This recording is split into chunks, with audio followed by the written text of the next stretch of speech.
এখানে যে মিটিং, সেই মিটিংয়ে উপস্থিত রয়েছেন আমাদের রাজ্যের মমতা বন্দ্যোপাধ্যায়ের সরকারের গুরুত্বপূর্ণ মন্ত্রী, ব্যক্তিগতভাবে আমাদের অভিভাবক, যিনি বলেছেন ইতিমধ্যে, সম্মানীয় শ্রী প্রদীপ মজুমদার, এবং তিনি এখান থেকেই নির্বাচিত বিধায়ক রবীন্দ্রনাথ চক্রবর্তী আছেন, এই জেলার সম্মানীয় জেলা শাসক শ্রী পুনমবালা মেস আইএস,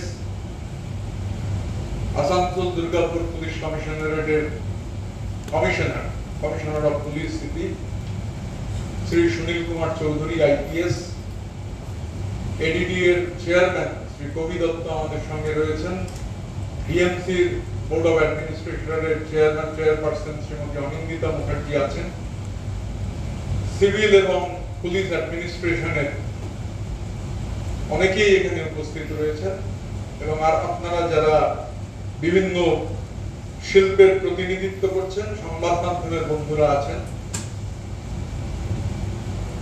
আপনাদের সবাইকে এখানে সবাই বলেছেন, ডিএম সাহেব, সিপি সাহেব, প্রদীপদা বলেছেন, নরেন্দা, কবিতা, অনিন্দিতাদি বলেছেন। ঘটনাচক্রে এই সপ্তাহের আমার শুরুটাও হয়েছিল আরেকটা এরকম সিনার্জি মিটিং হলদিয়ার জেলা শাসকের আহ্বানে। সেদিন আমি সেই সিনার্জি মিটিং এ ছিলাম, যদিও সেদিন আমাদের সমস্ত এমপিদের দিল্লিতে থাকার ডাকা হয়েছিল, কিন্তু ওই সিনার্জি মিটিংটা যেহেতু করে যায় আমাকে ছাড় দেওয়া হয় এবং বলা হয় নির্দিষ্ট করে ওই হলদিয়ার মিটিং এ যাওয়ার জন্য। সেদিনও হলদিয়ার সমস্ত শিল্পের প্রতিনিধিরা ছিলেন, এবং ঘটনাচক্রে এই সপ্তাহের একেবারে শেষে আজকে যখন পশ্চিম বর্ধমানে এই মিটিং হচ্ছে, দুর্গাপুর শিল্পাঞ্চলের যারা আছেন, আমি হলদিয়াতে এক কথা দিয়ে শুরু করতে চাই। আপনাদের নিশ্চয়ই খেয়াল আছে যে আমাদের রাজ্যে এবারের বিশ্ববঙ্গ বাণিজ্য সম্মেলনের পর নবান্ন সভাঘরে যে সিনার্জির মিটিং হয়েছিল, তাতে রাজ্যের মাননীয় মুখ্যমন্ত্রী শ্রীমতী মমতা বন্দ্যোপাধ্যায় তিনি নির্দিষ্ট করে শিল্পকে অহেতুক কারণ ছাড়া ডিস্টার্ব করাই নিয়ে নির্দিষ্ট কিছু কথা বলেছিলেন, উষ্মা প্রকাশ করেছিলেন। কেননা প্রদীপদা যে কথা বলছিলেন বা যে কথা নরেন্দা বলেছেন, যে দেখুন, আমি সাংসদ হওয়ার পাশাপাশি ঘটনাচক্রে ট্রেড ইউনিয়ন আন্দোলনের কর্মী, তো যেহেতু ট্রেড ইউনিয়ন করি, একজন ট্রেড ইউনিয়ন কর্মীর কাজ কি মূলত, সে সংগঠিত হোক অসংগঠিত হোক, যিনি ট্রেড ইউনিয়নে কাজ করছেন, প্রধানত যদি সংগঠিত শিল্প ধরা যায়, কারণ এই জেলা মূলত সংগঠিত শিল্পই বেশি, একজন ট্রেড ইউনিয়নের নেতা কর্মীর কাজ হচ্ছে যে কোনো কর্মীর তার প্রভিডেন্ট ফান্ড জমা হয়েছে কিনা, প্রভিডেন্ট ফান্ডের যে কম্পোনেন্ট তার মাইনে থেকে কাটা হয়েছে সেই টাকাটা জমা হয়েছে কিনা, মালিক তার কন্ট্রিবিউশন জমা করেছেন কিনা, গ্র্যাচুইটি জমা হয়েছে কিনা, ইএসআই এর সুযোগ সুবিধা থাকলে সেই বিষয়, সেফটি ইকুইপমেন্ট, সেফটি টুলস, সেই সংক্রান্ত বিষয় হতে পারে, চার্টার অফ ডিমান্ডের আলোচনা হতে পারে। ধারাবাহিকভাবে সারা রাজ্য জুড়েই আমাদের অবস্থান হচ্ছে যে ত্রিপাক্ষিক চার্টার অফ ডিমান্ড, যে আমরা কোথাও সংগঠনগতভাবে বাইপার্টাইট এগ্রিমেন্ট করবো না, ট্রাইপার্টাইট চার্টার অফ ডিমান্ড হতে পারে, বোনাস হতে পারে, এগুলো ট্রেড ইউনিয়নের শ্রমিকদের অন্যান্য সুযোগ সুবিধা হতে পারে, এগুলো ট্রেড ইউনিয়নের পেরিফেরির মধ্যে পড়ে। কিন্তু ট্রেড ইউনিয়নের পেরিফেরির মধ্যে পড়ে না যে ম্যানেজমেন্ট বা কন্ট্রাক্টরকে দিয়ে একটা কাগজ ধরিয়ে বলে দেয়া যে এই 10টা লোকের নিয়োগ করতে হবে। আমি যেটা বলতে চাই খুব ক্লিয়ারলি, কারণ মাননীয় মুখ্যমন্ত্রী পরিষ্কার নির্দেশ দিয়েছিলেন যে গ্রাফাইটকে ঘিরে উদ্ভূত যে পরিস্থিতি তৈরি হয়েছে, আমি ঘটনাচক্রে মাননীয় মুখ্যমন্ত্রী বলবার পর আমরা গোটাটা খোঁজ নেওয়ার চেষ্টা করি, এবং আমাদের শ্রম দপ্তরের একাধিক এরকম আধিকারিক আছেন যারা অসম্ভব সাহায্য করেছেন। আমরা এটা বুঝতে পারি, আমি ওই ঘটনাটা দিয়ে এই কারণে বলছি, আপনারা সবাই জানেন, লক্ষ্য করে দেখেছেন যে গ্রাফাইট কারখানায় সেখানে আমরাও এটা দেখতে পাই যে গ্রাফাইটকে কেন্দ্র করে একটা বিশৃঙ্খলা তৈরির প্রচেষ্টা হয়েছিল। মাননীয় মুখ্যমন্ত্রী ক্লিয়ার একটা নির্দেশ দেন, এবং গ্রাফাইটে আলাপ আলোচনার পর গ্রাফাইটের কর্তৃপক্ষ তারাও নিশ্চিতভাবে কিছু ব্যবস্থা গ্রহণ করেন, কারণ এটা গোটাটাই আমরা মনে করি যে ইন্ডাস্ট্রিকে ডিস্টার্ব করবার জন্য করা হয়েছিল, এবং তাতে দুঃখজনকভাবে হলেও ম্যানেজমেন্ট এটা হলতে মানে সব জায়গারই ফিচার, ইন্ডাস্ট্রিয়াল সেক্টরে বহু জায়গায় এই ধরুন যে পোর্টাল, রাজ্যে একটা পোর্টাল গভর্নমেন্ট চালু করে খুব সাকসেসফুলি, হলদিয়া দিয়ে পোর্টালটা হয়েছিল। রাজ্যের একটি বিরোধী দল তারা পোর্টালটার বিরুদ্ধে মামলা করে, পোর্টালটা এই জাজমেন্ট বেরোবে, হিয়ারিং কমপ্লিট হয়ে গেছে। আমরা আশাবাদী যে পোর্টাল যখন হয় হলদিয়াতে, আমার খেয়াল আছে ওখানে, আমি আমার বলতে কোনো দ্বিধা নেই, ওখানে যারা শ্রমিক নেতৃত্ব ছিলেন অধিকাংশই পোর্টালের বিরোধিতা করেন, কিন্তু আমরা অনড় ছিলাম যে সরকারের এই যে সিদ্ধান্ত যে পোর্টালের মধ্যে দিয়ে নিয়োগ হবে, 2022-এর জুলাই মাসে হচ্ছে এই পোর্টালের প্রক্রিয়া শুরু হয়। একটা গোটা বছর আর 2 বছরের কিছুটা সময় এই পোর্টাল দিয়ে নিয়োগ হয়েছে। 1,35,000 পাঠানো হয়েছিল এই পোর্টালের পক্ষ থেকে বিভিন্ন ইন্ডাস্ট্রির কাছে, তার মধ্যে যে 9,000 ভ্যাকেন্সি এভাবেই ফিল আপ হয়েছে। এখন আমার এটাও মনে আছে যে দুর্গাপুরে যখন হচ্ছে পোর্টালের কথা আমরা বলেছিলাম, তৃণমূলের ঝান্ডা নিয়ে, আইএনটিটিউসির ঝান্ডা নিয়ে দুর্গাপুরের 2-4টে ওয়ার্ডে মিছিল হয়েছিল, পোর্টাল কেন হবে? আমরা বলছি পোর্টালই হবে। ট্রেড ইউনিয়ন কর্মীর কাজ নয় তালিকা দেওয়া। আমার কাছে গতকালও কমপ্লেন গেছে, এবং যারা কমপ্লেন করছেন আমি তাদের কাছে কৃতজ্ঞ, আমরা নাম্বার শেয়ার করেছি। গতকালও আমার কাছে নির্দিষ্ট কমপ্লেন গেছে, আমার কাছে সেই প্রমাণও এসেছে যে কেউ যিনি করেছেন তার বিরুদ্ধে ব্যবস্থা হবে, কে নিয়ে কোনো মানে এক ন্যূনতম কোনো সন্দেহের কোনো অবকাশ নেই। কারণ আমার কাছে ডকুমেন্ট এসেছে কে গিয়ে কোথায় নিয়োগ করার কথা বলেছেন, গেট পাস তৈরির কথা বলেছেন। আমি ইন্ডাস্ট্রির কাছে বিনীতভাবে অনুরোধ জানাবো, যে অনুরোধ আমরা হলদিয়াতেও করেছি। হলদিয়ার প্রক্রিয়াটা যেহেতু আগে থেকে হচ্ছিল, অনেক কোম্পানি তারা নির্দিষ্টভাবে সেখানে বায়োমেট্রিক চালু করেছেন। আমার অনুরোধ দুর্গাপুরের শিল্পাঞ্চলের যেখানে বায়োমেট্রিক নেই, বায়োমেট্রিক চালু করে দেওয়া গেলে, ফিজিক্যাল গেট পাস বন্ধ করে দেওয়া গেলে 99% সমস্যার সমাধান হয়ে যাবে। এই গেট পাস হচ্ছে বহু ক্ষেত্রে সমস্যার প্রধান। কোন নেতার কাছে গেট পাস থাকবে? নেতা খুশি হলে গেট পাস দেবে, কি নেতার বাবার সম্পত্তি নাকি গেট পাস? আমি ইন্ডাস্ট্রিকে অনুরোধ করব যে আপনারা যদি বায়োমেট্রিক করে দেন, এবং আমি সেদিন হলদিয়াতে আমাদের যিনি সুপারিনটেন্ডেন্ট অফ পুলিশ আছেন, খুবই তরুণ একজন আইপিএস অফিসার, তিনি 3,000 টাকার মতো খরচ করে এটা করতে, এই প্রক্রিয়াটা করতে। তো ইন্ডাস্ট্রি যদি এই সাহায্য আমাদের করে তাহলে বহুলাংশে আমাদের পক্ষেও সুবিধা হয়। কারণ আমি যে কথাটা খুব খোলাখুলি ভাবে বলতে চাই, কোন ধরনের রাগঢাক না করে, আমি এক সাংসদ হওয়ার পাশাপাশি যেহেতু একজন রাজনৈতিক কর্মী, এবং আপনাদের বলতে আমি এটা এই কথা এই কারণে বলছি যে ইন্ডাস্ট্রিকে ডিস্টার্ব করা হয় ভাবে ম্যানেজমেন্টও ব্যবস্থা নিয়েছেন। ম্যানেজমেন্টের ভেতরে কোনো মল যদি ভেতরে থেকে ঘুম পোকার মতো ম্যানেজমেন্টের ক্ষতি করছিল, আমরা দেখেছি এই সময়কালে ম্যানেজমেন্ট তাদের বিরুদ্ধেও ব্যবস্থা নিয়েছেন।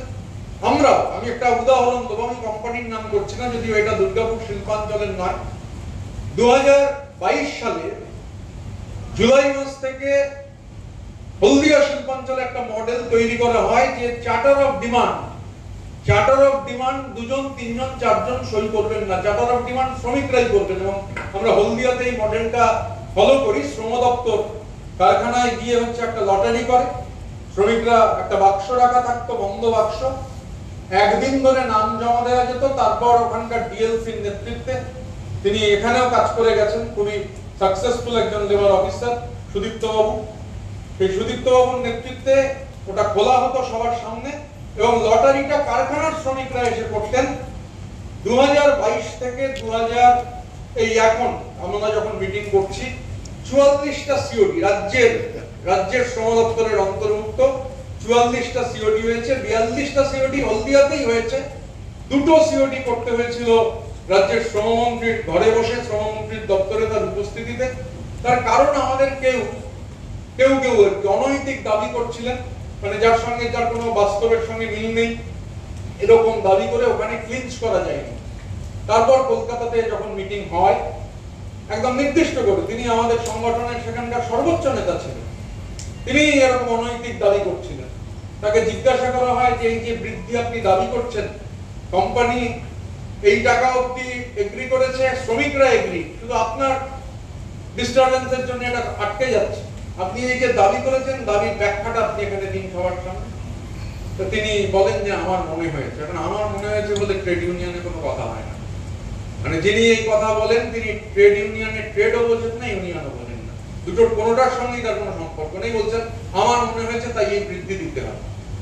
এখন কমপ্লেন হয়, এবং এছাড়াও কমপ্লেন ছিল, যেহেতু মাননীয় মুখ্যমন্ত্রী পরিষ্কার নির্দেশ হচ্ছে যে 10 বার 15 বার 20 বার প্রয়োজনে আলোচনা হতে পারে কোনো একটা সাবজেক্ট নিয়ে, শ্রমিকদের দাবি দেওয়া একাধিকবার বারবার টেবিলে বসা যেতে পারে, কিন্তু কোনো অবস্থায় শ্রম দিবস নষ্ট করা চলবে না, স্ট্রাইক করা চলবে না। এবং স্ট্রাইক করতে গিয়ে আমাদের তমলুক সাংগঠনিক জেলা, যার মধ্যে হলদিয়া পড়ে, গত 3 বছরে সেখানে হচ্ছে 3 জন সভাপতিকে বদলাতে হয়েছে। তারপরও যারা শিক্ষা নেননি তারা যেটা করেছেন, অনেকে স্ট্রাইক করেননি কিন্তু গো স্লো মেকানিজম একটা চালু করেছে, যে স্ট্রাইক হলো না, স্ট্রাইক না নয় কিন্তু আমরা স্লো করে দিলাম। এটা দুর্গাপুরে আমি এই ফেনোমেনা দেখেছি, যে স্ট্রাইক নেই, কারণ স্ট্রাইক করলে মুখ্যমন্ত্রীর নজরে ব্যাপারটা আসবে, অন্যরকম সমস্যা হবে। তাই স্ট্রাইক না করে গো স্লো। আমি এখানে ইন্ডাস্ট্রির মিটিং এ বলে দিতে চাই যে নির্দিষ্ট করে কেউ যদি গো স্লো করেন, আইএনটিটিউসি তার দায় বা দায়িত্ব কোনোটাই নেবে না। আপনাদের যা মেকানিজম আছে, ল খুব নির্দিষ্ট, তাতে তাকে আপনি চিঠি দেবেন, শোকজ করবেন, শোকজের উত্তর চাইবেন, না পেলে ব্যবস্থা নেবেন। আইএনটিটিউসি তার হয়ে বলবে না যে কেউ গো স্লো করবেন তাকে আইএনটিটিউসি সাপোর্ট করবে না। এবং আমি একটা কথা খুব দেখি, যেটা হচ্ছে দেখুন আমাদের এখানে 12 জনের কোর কমিটি, হলদিয়ায় 9 জন হয়েছে। আমি এই কথা হলদিয়াতে বলে এসেছি, আর এটা এখন দুর্গাপুরে পাবলিকলি বলতে চাইছি এবং সংবাদ মাধ্যমকে অনুরোধ করব। এখন নানান ধরনের সংবাদ মাধ্যম আছে, কিন্তু যুক্তিনিষ্ঠ সংবাদ মাধ্যম তারা আছেন এখন আমাদের রাজ্যে, আমরা বিশ্বাস করি। সেই সংবাদ মাধ্যমের একটা বড় অংশ হলদিয়াতেও এই খবর করেছিলেন। আমরা মিটিং করার পর আমরা চাই এই খবর জনমানুষে যাক, যে আমাদের এখানের কোর কমিটি হচ্ছে আইএনটিটিউসির কোর কমিটি। আমি যেহেতু আইএনটিটিউসি করি, আইএনটিটিউসির কোর কমিটি আমাকে নিয়ে 12 জনের। আমি ছাড়া যে 11 জন আছেন তাদের মধ্যে কেউ যদি কোনো ম্যানেজমেন্টের কাছে নিয়োগ সংক্রান্ত সুপারিশ নিয়ে যান, কোন ধরনের অন্য অনৈতিক দাবি করেন, আপনাদের সবার কাছে আমার নাম্বার আছে, আর আমার নাম্বার পাবলিক, আমাকে জানাবেন। জেলা প্রশাসন আছে, তাদের জানাবেন। তো 11 জন হতো, আর আমিও যেহেতু এই 12 জনের কমিটির মেম্বার, এই কমিটির চেয়ারপারসন, আমি ঘটনাচক্রে গত 4 বছরে রাজ্যের পাহাড় থেকে সাগর অবধি কোন জায়গায় একটা সিঙ্গেল সুপারিশও করিনি। কেউ যদি বলতে পারেন যে ঋতব্রত একটা সুপারিশ করেছে, আমি এক্ষুনি রেজিগনেশন দিয়ে দেবো, কিন্তু তা সত্ত্বেও আমিও যদি সুপারিশ করি, আমিও যদি নিয়োগের জন্য আপনাকে অনুরোধ করি বা আপনাদের অনুরোধ করি বা অন্য কোনো অনৈতিক দাবি করি, সঙ্গে সঙ্গে আমার ক্ষেত্রে জেলার শাসক এবং এখানে কমিশনার অফ পুলিশ তাদের কাছে আমার নামে সঙ্গে সঙ্গে কমপ্লেন করবে। এবং এটা তো গেল আমাদের 12 জন। এর বাইরে আমাকে অনেকে জিজ্ঞাসা করেছেন, এর মধ্যে আমি বলছি এর বাইরেও কোনো জনপ্রতিনিধি আপনার কাছে গিয়ে নির্দিষ্ট করে এই যে সিস্টেম রয়েছে, ডিস্ট্রিক্ট ম্যাজিস্ট্রেট তার মাথায় রয়েছে। আমি প্রদীপদা অলরেডি বলেছেন যে শিল্পের, আমি হলদিয়াতে হলদিয়ায় মিটিং, আমাদের সে মিটিং পাবলিক ছিল, মিডিয়া সেখানে ছিল। সেখানে একটা ফেনল প্ল্যান্ট, প্রচুর লোক লাগবে।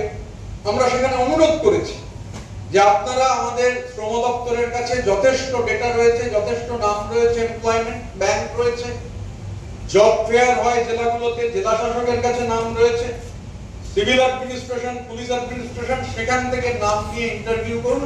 আমরা সেদিন হলদিয়ায় দেখেছি, হলদিয়া পেট্রোকেমিক্যালের মতো বড় সংস্থা যারা ওখানে রাজ্যের এই মুহূর্তে সব থেকে বড় ফেনল প্ল্যান্ট তৈরি হচ্ছে, অনেক লোক লাগবে। তারা বলেছেন যে তারা জেলার শাসক এবং জেলার পুলিশ, সিভিল এবং পুলিশ অ্যাডমিনিস্ট্রেশনের সাহায্য নেবেন। জেলা শাসকের কাছে যে নাম রয়েছে, পোর্টালটা আপাতত বন্ধ রয়েছে, কিন্তু পোর্টালের জাজমেন্ট, আমার ব্যক্তিগত ধারণা জাজমেন্ট খুব ফ্রুটফুল জাজমেন্ট হবে, তাহলে পোর্টাল আবার ফাংশন করতে শুরু করবে। কিন্তু পোর্টাল না থাকলে জেলা প্রশাসনের কাছে যেহেতু এই ডিটেইল ডেটা রয়েছে, সেখান থেকে যদি ম্যানেজমেন্টও যদি হচ্ছে এরকম কেউ একটা চলে গেল কোনো দাদা, আমি কালকে ফোন পেয়েছি এরকম, যে বলছে না মানে গিয়ে অনৈতিক ডিমান্ড করছে। আমি বললাম যে তো কেউ নয় আইএনটিটিউসি, এবার আইএনটিটিউসি কেউ না হলে আমি তার দায় নিতে পারবো না। আমি বললাম যে আপনি আমার কমিশনার অফ পুলিশের কাছে সাহায্য করুন, এবং সুনীলবাবু বসে আছেন বলে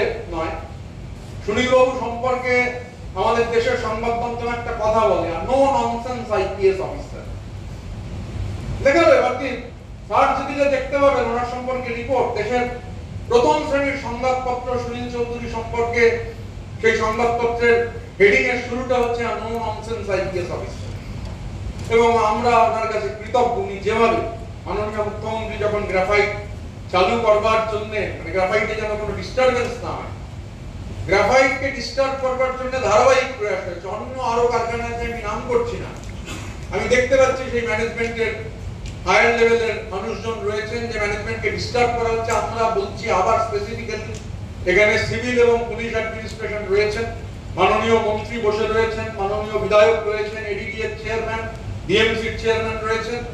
আমি আপনাদের বলছি যে যে কোনো ধরনের, মানে আমি অন্তত এরকম বেশ কিছু অভিযোগ পেয়েছি যেগুলো সমস্ত অনৈতিক, এবং আমরা ম্যানেজমেন্টকে বলেছি যে ওই যে কথাটা আবার বলতে চাইছি যে দেখুন, আমি এই যে 12 জনের কোর কমিটি, 12 জনের কোর কমিটির মধ্যে আবারও বলছি 11 জন যদি আপনার কাছে কোনো ধরনের নিয়োগ নিয়ে, নিয়োগের সুপারিশ, অনৈতিক কোনো দাবি দেওয়া নিয়ে যায় আমাকে জানান। আমি এরকম ধরনের সুপারিশ করলে ডিএম সাহেবকে এবং সিপি সাহেবকে জানান। এবং এর বাইরে, এবং আমি খুব ক্লিয়ার করতে চাই, কারণ গ্রাফাইটের ঘটনাটা এত ভয়াবহ আকার ধারণ করেছিল, যেভাবে কারণ এরকম একটা ইন্ডাস্ট্রি, সেই ইন্ডাস্ট্রিকে এরকম ভাবে আমার মর্জি মাফিক ডিস্টার্ব করা যায় না।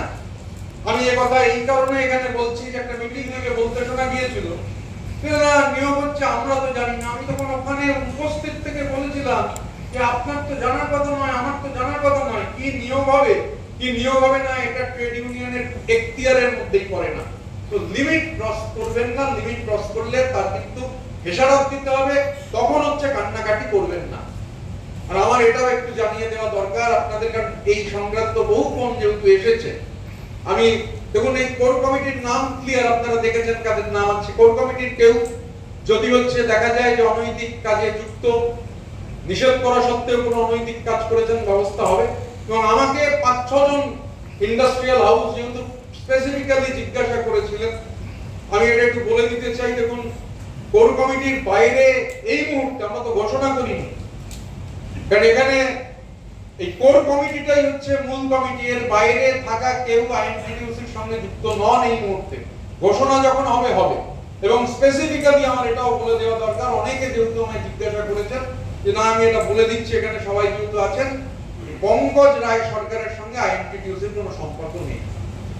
এটা আমার কাছে আপনাদের কাছে ক্লিয়ার করে দেওয়া দরকার, ইন্ডাস্ট্রির জানা দরকার। কারণ বিশেষ করে গ্রাফাইটের ঘটনার সময় যে ফেজের মধ্যে দিয়ে আমরা গেছি, গ্রাফাইটের ম্যানেজমেন্ট জানেন, এবং গ্রাফাইটের চার্টার অফ ডিমান্ড, সেই চার্টার অফ ডিমান্ড ইউনিয়ন জমা দিয়েছে। অলরেডি সম্ভবত ডিএলসি সাহেব রয়েছেন, অলরেডি প্রথম ডিসকাশন শুরু হয়েছে। আমরা চাই গোটাটাই সুষ্ঠুভাবে হবে, এবং নিয়োগের ক্ষেত্রে ট্রেড ইউনিয়ন মাথা ঘামাবে না। যিনি নিয়োগের ক্ষেত্রে মাথা ঘামাবেন, অন্তত আইএনটিটিউসির ক্ষেত্রে তার জন্য শুভেচ্ছা থাকবে, কিন্তু আইএনটিটিউসি তিনি আর করতে পারবেন না। নিয়োগের ক্ষেত্রে অন্যান্য যে কোনো অনৈতিক দাবি দেওয়া যিনি করবেন তার দায় দায়িত্ব কোনোটাই আমরা নেব না, এবং আমরা সাহায্য চাই। আমি একটু আগেই প্রদীপ দা নরেন্দ্রের সঙ্গে কথা বলছিলাম, আমরা এরপরে ডিএসপির ম্যানেজমেন্ট, এই ম্যানেজমেন্টকেও ফর্মালি চিঠি লাগবে। হলদিয়াতে 2-3টে সংস্থা আমাদের কাছে চিঠি চেয়েছেন বায়োমেট্রিকের ব্যাপারে, আমরা বলেছি আমরা চিঠি দিয়ে দেবো। যেখানে বায়োমেট্রিক, আমি আবার শেষ করবার আগে আপনাদের অনুরোধ করতে চাই, এই বায়োমেট্রিকটা হচ্ছে খুব জরুরি বিষয়। এই বায়োমেট্রিকটাকে কোম্পানি যদি করে দেয়, যেহেতু এটা বিরাট টাকা পয়সার ব্যাপার নয়, বায়োমেট্রিকটা হয়ে গেলে অনেক কিছু সমস্যার সমাধান। কেননা আমাদের কাছে এরকম ধরনের শিল্পের স্বার্থ, শ্রমিকের স্বার্থ দুটোই একসঙ্গে দেখা, সে তার জন্য 10 বার, এই যে যেমন গ্রাফাইটে চার্টার অফ ডিমান্ড জমা পড়েছে, আলোচনা হবে, প্রথমবার হয়েছে, আরো হয়তো 2বার 3বার 4বার 5বার আলোচনায় বসতে হবে। আলোচনায় বসে ক্লিঞ্চ করতে হবে। আমার হঠাৎ ভালো লাগলো না, আমি কারখানায় গোসলো করে দেবো, কারখানায় স্ট্রাইক করবো, বা ধরুন এরকম দাবি এসছে ইন্ডাস্ট্রিয়াল এরিয়া থেকে আমায়, আমি কারখানার নাম বলছি না, বলছে একজন শ্রমিক আমায় বলছেন, একজন, দুজন, তিনজন বলছেন যে না আমাদের কাজ হয়ে গেছে, আমাদের বদলে কারখানার অফিসাররা কাজ করছেন, তাতে আপনার সমস্যা কি? আপনি যে কাজ করেছেন তার টাকা আপনি পেয়েছেন, আপনি ওভার টাইমের টাকা পেয়েছেন? হ্যাঁ পেয়েছি। বলছে তারপর যে আপনার তো হয়ে গেছে, আপনি কাজ করেছেন 8 ঘন্টা কাজ, 8 ঘন্টা কাজের পর এক্সট্রা ওভার টাইম করেছেন, তার পেমেন্ট পেয়েছেন, আপনার সমস্যাটা কোথায়? বলছে না কোম্পানির অফিসার কেন কাজ করবে। আমি তো অদ্ভুত ব্যাপার। কারখানা যার, তিনি যদি ঠিক করেন যে তার 10 ঘন্টা সময় ফাঁকা রয়েছে, সেখানে তিনি অফিসারদের দিয়ে কাজ করাবেন, না আমি তো দাদা ট্রেড ইউনিয়নের নেতা, তাতে কি এসে গেল, দুটো এক্সট্রা পাখনা গজালো, আপনি ট্রেড ইউনিয়নের নেতা। এটা করা যাবে না। তিনি করবেন, আমি সিপি স্যারকেও জানিয়েছি যে এদের কোনো দায় আমরা নেব না, আমরা আপনাকে লিখিতভাবে জানিয়ে দেবো, আমরা সিভিল এন্ড পুলিশ অ্যাডমিনিস্ট্রেশনকে লিখিতভাবে, এবং আমি আপনাদের থেকে যে সাহায্যটা চাই আপনারা এই সাহায্যটা না করলে হবে না। এরকম ধরনের কোনো, এই যে ধরুন কালকে কোনো একটা জায়গায় এই ধরনের সুপারিশ গেছে, কিন্তু এই সুপারিশের যদি ম্যানেজমেন্টই সরাসরি আমাদের জানাতেন, আমাদের অন্যভাবে জানতে হতো বা আমরা ভেরিফাই করে নিচ্ছি, এইটা ম্যানেজমেন্টের থেকে আমাদের কাছে যদি আসে তাহলে খুব সুবিধা হয়। ম্যানেজমেন্ট যদি এই ধরনের কোনো সুপারিশ গেলে সঙ্গে সঙ্গে ডিস্ট্রিক্ট অ্যান্ড এই সিভিল অ্যান্ড পুলিশ অ্যাডমিনিস্ট্রেশনকে জানান, আমাদের জানান, তাহলে এই গোটা বিষয়টা অনেক ইজিলি ট্যাকেল করা সম্ভব। এবং যে কথা প্রদীপদা বলছিলেন এটা জরুরি, যে ভূমিপুত্রদের কাজের সুযোগ। হলদিয়াতে যে পোর্টাল সাকসেসফুলি 9000 লোকের নিয়োগ করেছিল এবং এই 9000 নিয়োগের জন্য কোনো অনৈতিক কমপ্লেন নেই, ডিস্ট্রিক্ট অ্যাডমিনিস্ট্রেশন, জেলা শাসক এবং পুলিশ সুপার তারা কোঅর্ডিনেট করে এই নাম কারখানায় গেছে, 1,35,000 9000 লোকের চাকরি হয়েছে। এই যে প্রসেস, এই প্রক্রিয়া ওখানে এটা আমরা দেখেছি, এটা আমাদের অভিজ্ঞতা। ওখানে যেহেতু সবার আগে এটা শুরু হয়, সব সময় চলে। এই 9000 লোকের মধ্যে প্রায় 99.9% হচ্ছেন ডোমিসাইল। এই ডোমিসাইল এনশিওর করার ক্ষেত্রেও, এই প্রক্রিয়া, সুতরাং ম্যানেজমেন্ট যদি এবং ম্যানেজমেন্ট তার কন্ট্রাক্টরদের এই বিষয়ে যদি সজাগ করে দেন বা নির্দিষ্ট স্ট্রাকচার দিয়ে দেন, তাহলে এই গোটা ব্যাপারটাকে স্মুথলি রান করানো অনেক ইজি। কারণ এটা তো ওয়ান ওয়ে ট্রাফিক নয় বা এক হাতে তালি বাজবে না, সবাই সংঘবদ্ধভাবে যদি কাজ করা যায় তাহলে হচ্ছে এটা করা যাবে। আর আমি শেষ করব আবার ওই কথাটা বলে, যে কথাটা সবথেকে জরুরি, যে ট্রেড ইউনিয়নের কাজ নয় নিয়োগ ঠিক করা, কে নিয়োগ হবে এই নিয়োগ ম্যানেজমেন্ট ডেটাবেস নিয়ে নেবেন, ডিস্ট্রিক্ট অ্যাডমিনিস্ট্রেশনের থেকে ইন্টারভিউ করবেন, করবেন, ট্রেড ইউনিয়নও করবেন, আর হচ্ছে নিয়োগের কাগজও নিয়ে গিয়ে বলবেন যে নিয়োগ করতে হবে। দুটো কিন্তু একসঙ্গে হবে না। এনাফ অফ এক্সাম্পলস, শুধু পূর্ব মেদিনীপুরের তমলুক সাংগঠনিক জেলায় খেসারত দিতে হয়েছে। পরপর 3 জন সভাপতি, 1 জন অবজারভার, তাদের মধ্যে অনেকে আবার অ্যারেস্ট হয়েছেন। মাননীয় মুখ্যমন্ত্রীর পরিষ্কার বার্তা, কোন ধরনের অনৈতিকতা কোনোভাবেই টলারেটেড হবে না। এবং প্রদীপদা যে কথাটা বলছিলেন, আমি খুব ব্যক্তিগতভাবে আশাবাদী, কারণ আমি হলদিয়ার প্রক্রিয়া দেখেছি। জাজমেন্ট বেরিয়ে গেলে, পোর্টাল ফাংশন করতে শুরু করলে, এটা অলমোস্ট 10% ডোমিসাইল নিশ্চিতভাবে গুরুত্বপূর্ণ ভূমিকা পালন করবে।